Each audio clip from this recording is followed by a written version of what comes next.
The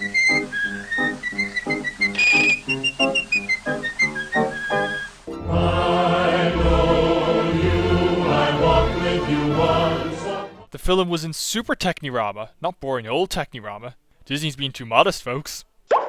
They credit the film as being based on the Charles Perrault version of the story, when it's much closer to the Brothers Grimm version, a tile left over from basing Cinderella on Perrault's version. The music is derived from Tchaikovsky's Sleeping Beauty ballet.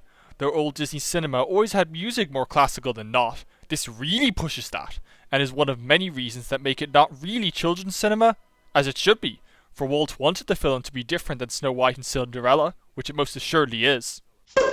The visuals remain oddly stylized in the first 15 minutes compared to thereafter, keeping us out of a conventional dramatic mode that the film would normally settle into. More to say later, but it works. This is one of the most visually impressive animated films ever.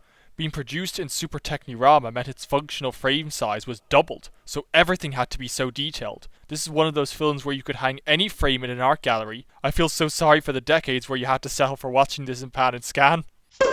Having perhaps learned from Alice in Wonderland the chilliness that comes from having no one to relate with, the artists used the trio of fairies as a counterpoint to the formality present elsewhere. They are round and eye-pleasing like most Disney characters. Despite the title, they are the actual protagonists, and while the film is an adult-skewing artistic one, they provide enough entertainment to mostly involve the audience. A Disney choir is normally reserved for the bookends, but here, they pop up intermittently. If we're hearing them in the body of the film, we must be outside the film like those voices, rather than in it conventionally. One of the subtler ways we're kept at a mild distance. Had Maleficent come after Merryweather gave her gift, her curse would have been death rather than near eternal sleep. It's almost trite to call Maleficent the best Disney villain. She's definitely top tier, combining many traits of great Disney villains. She uses magic, she's an evil woman, she has a sinister pet, and she's visually commanding. Defining Maleficent by black makes her the least subtle evil possible. Black is a profound statement to make, given cinema, as a visual language, is based on light projection. If it's this effective on a television, I can only imagine what it was like in Technirama on a big screen. I'm not getting a positive vibe from this spindle burning. I'd like to turn her into a fat old hop toad. You know our magic doesn't work that way. Ain't that a convenient plot device? I'll turn her into a flower. She'll be perfectly safe. Until Maleficent sends a frost. Being the most sensible doesn't make Merryweather the most boring. If anything, she ends up having the most edge without breaking the tone. You know, sometimes I don't think she's really very happy. I'm all for delving into what makes villains tick, but good thing the artists keep such a matter to a throwaway line here. That wouldn't work with Maleficent, as we all know. While Flora and Merryweather are distinctive as being bossy and pragmatic, Fauna doesn't have a trait beyond being delighted at looking after Aurora. And we'd have our magic to help us. She doesn't speak to her words until she turns sideways, folks. Observe how the action retreats from the book, lingering on the illustrations. Normally, once we enter the storybook, the bookend fades away. Here, we're still watching the film in a storybook mode, a framework where the characters remain narrative objects. The film's keeping us removed by intent, which might be a problem if it didn't do it so delicately. The film doesn't do enough with the goons. They basically only make an impression for the comical screw-up of searching for a baby the whole time. The film typically only uses horizontal camera movements. It reserves sudden zoom-ins for Maleficent in moments of her fury. By keeping such movements for her, they are much more striking. And so for 16 long years. Well, we've already jumped 16 years, Mr. Narrator. We want you to pick some berries. They don't know the girl they've been raising very well, to think that'd fool her. Not much of a relationship is developed between them and Aurora. She gets out purple fabric, yet there isn't any purple to be seen in either of the dressmaking attempts.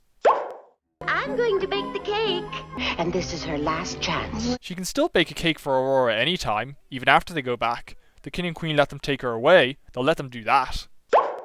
It looks awful. That's because it's on you, dear.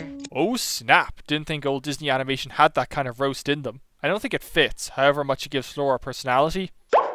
The animated personality of the fairies goes a long way. Many of the animators had to adjust to fit with the angular style, but those who worked on the round fairies, led by Ollie Johnson and Frank Thomas, did wonders in making them work. They're like old eccentric ants with some spunk. She'll be back before we get started. But you've already started, Flora. The forest sequence can be boring at times, minus the aesthetics and directing. This being a fairy tale told through the side characters works elsewhere, but it naturally undermines the sequence that actively focuses on Aurora and Philip. Her singing starts a split second early, still has to be mentioned. My friends, I present to you Friend Owl, halfway through his transformation to Winnie the Pooh's owl. Philip's horse is the first Disney horse to have a personality, starting the trend of a goofball equine that's stubborn but loyal to his master. Helps to make Philip register a bit more. The animators find great ways to bypass the angularity of the characters. With Aurora, though they used reference footage excellently, the sharpness to her lines registers as non-human and helps her blend with the impressionistic, realistic backgrounds. So does Aurora know these animals, or is this her first time coming out? The film seems to present evidence both ways, can't make its mind up. And then I wake up. All the stuff with the animals is questionable, but at least the filmmakers mix their sounds with the background music to the point that it's not important which is which. If you dream a thing more than once, it's sure to come true. Nope, your dreams come true when you wish upon a star. That's Disney's thing. Doesn't really make sense to dissolve to the animals getting to the prince's clothing when it was within close sight before. A modern film wouldn't trust us to enjoy this silly moment. It'd cut to one of the animals bursting not to laugh at the absurdity of it. Older Disney films respected their audiences more consistently. The shawl and picnic basket she left on the log are gone. It's a beautiful song. They shouldn't have scattered. My name. Oh, no, I can't. What was the point of disguising Aurora as Briar Rose, since she never gives that name to Philip, and the confusion of each not knowing the other as royalty comes from elsewhere? It adds nothing to the film. Flora took charge of the wands, and she knows Merryweather would want to get at them, so she should have done a better job of hiding them. Good old Merryweather, making another convincing case for being my favourite. Doesn't hurt she brings us Fantasia abridged either. The little flourishes in the fairies animation, showing us how much they're enjoying getting to use magic again. This is what establishing character through fun animation is all about, folks. The sash Flora puts around the dress's waist up and goes faster than the dress changes colour. Continuing the compelling use of colour, the dramatic shift, where the heroes are discovered, comes about through a magic jewel over the choice of colour. The neat thing about the pink or blue dress bell is how we can make our own choice. Me, though I'm quite fond of pink, this shade isn't to my liking, and blue sets off Aurora's golden hair better. Plus, you know, Merryweather is the best fairy, in case you didn't get her. Their locks aren't going to keep Maleficent away, if Aurora can open the door no problem. One plot element they don't do anything with is Aurora thinking she can't marry the man she met in the woods because she's royal and he's not. Aurora's blandness isn't as disappointing as Cinderella's because the film isn't about her really and doesn't focus on her, but still would have been nice. It's worth keeping an eye on this server. He gives just as much great physical comedy as the Kings. The bald Hubert placed at the table's end enjoyed their laughs so much it got closer to enjoy it with them. The fish he sheathes in his belt goes away too.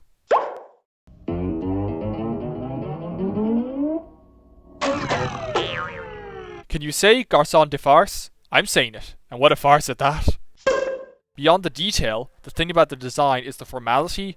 There's such an adherence to axis of space and composition, it lies in such contrast to the round warmth typical of Disney to that point.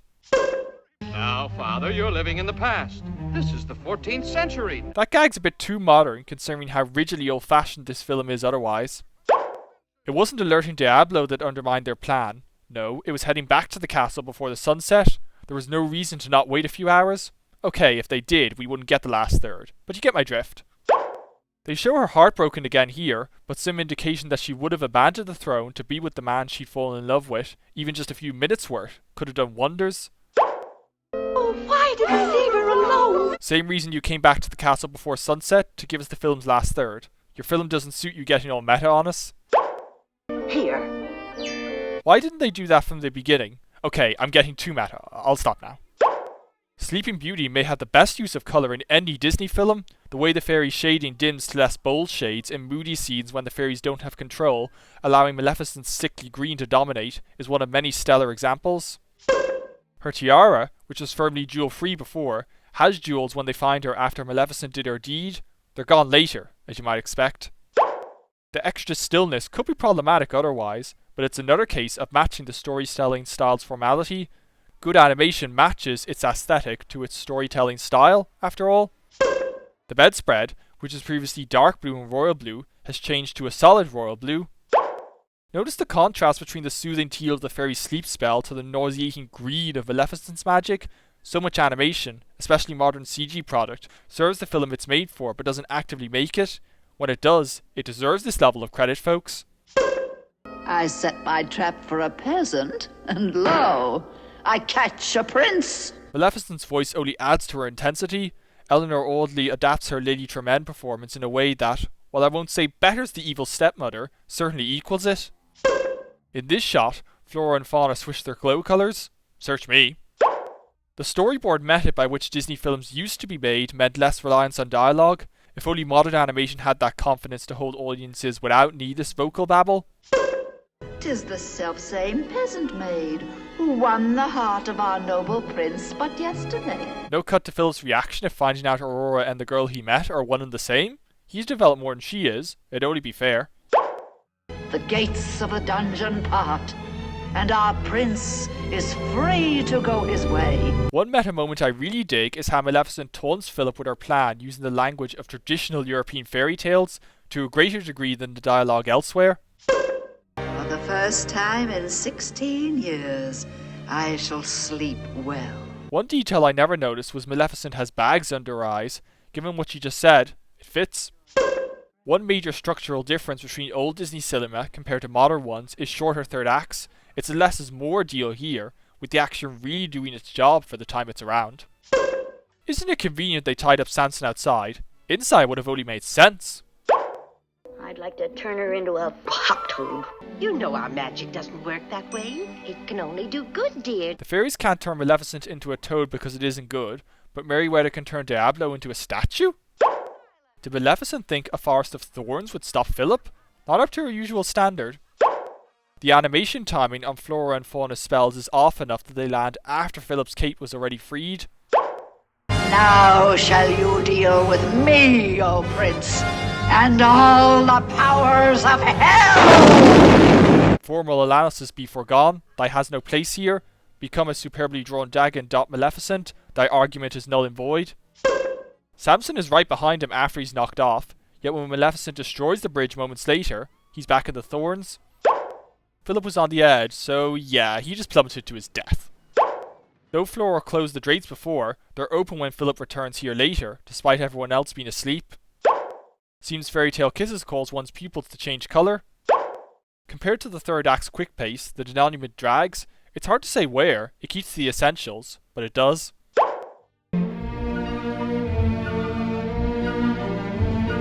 Yup, classical music usage doesn't get much better than this. Blue! Hardly a surprise, it was blue when you brought Aurora here. But a reprise of the dress battle is a good note to conclude on. Oftentimes in close-up shots, Merryweather's plain black eyes are blue, same goes for Flora's brown eyes. This is another taste Disney film, if not as much as Alice in Wonderland, so many find it restless until we enter Maleficent's castle because the nuances of the animation and characterization are too complex. For better or for worse, it's a very literal fairy tale. Even I'd be lying if I said there wasn't small tedium. However, it is absolutely not style over substance. The style is the substance. Maybe not substance that'll appeal to everyone, but I pity any adult for whom this film's style isn't high art. If it doesn't speak for itself, there's little I can do to back it up. But look at it, and tell me it doesn't speak for itself.